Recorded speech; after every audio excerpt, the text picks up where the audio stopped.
Well, next up, I have somebody very special to introduce you to. In fact, I was having my own crisis a couple months ago. I needed to write a book, and I just didn't feel motivated. And I asked one of our authors, who is also a good friend of mine, to find us an amazing hotel to escape and write our books together. So I can say I was actually present at the birth of this baby.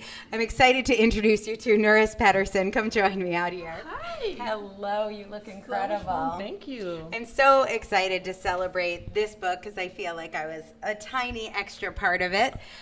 Let's talk about Careers in Nonprofits, the Nonprofit Leader's Guide to Attracting, Hiring, and Retaining Top Talent. Tell us about your book. And when you tell us about your book, tell people about you, and Careers in Nonprofits is not just the name of a book. It's not. It's my company's name, and we do staffing for nonprofits. And this labor of love was written for those leaders out there that are having such a hard time attracting, hiring, and keeping good staff for their nonprofits. And they're spending so much time doing that advancing the mission takes second place. And I want them to do it differently, more effectively, and having so much more fun in the process, like I do. Yeah. And I love, well, two things. One, I love how you use your process and your business, but also how you've inspired me with your first book, Make Your Mark. Yes. Which is about setting a career path for yourself. So Nurys helped me do that. And then this one is really about staffing, having a path for your business and a path for all of your employees. They dovetail so beautifully together. I'm just going to ask you, why write a second book?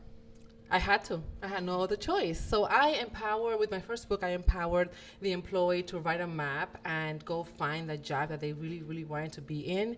And with my second book, I'm helping the employer have a prepared ground to welcome that employee that has a career map and join together and make amazing things happen in the sector. So one of the funny things about our story writing our books together was we struggled about the name of your book. And I remember as soon as I saw it, you said your husband, Doug, who also works in your business, came up with this name. You wrote this book. You obviously have a busy business, many employees, multiple locations, 2 little kids. I need to ask you, for people out there listening who feel like they're too busy to write a book, what's your number one piece of advice, the thing you've learned writing 2 books in a year? Not just have fun with it, have so much fun with it. And let it go. It's not work. It's really a labor of love, of caring and sharing what you have inside of you that's going to make a difference in somebody else's life. So it's not work. It's fun. Love it. I love it. Well, here it is. If you know a nonprofit leader, or really anybody who has a business where they have to attract and hire and retain top talent, this is the book they've been waiting for. Careers in Nonprofits, the Nonprofit Leader's Guide to Attracting, Hiring, and Retaining Top Talent. It has helped us here at the Author Incubator, so I will say thank you. And I know many other readers will as well. Congratulations on your second best-selling book.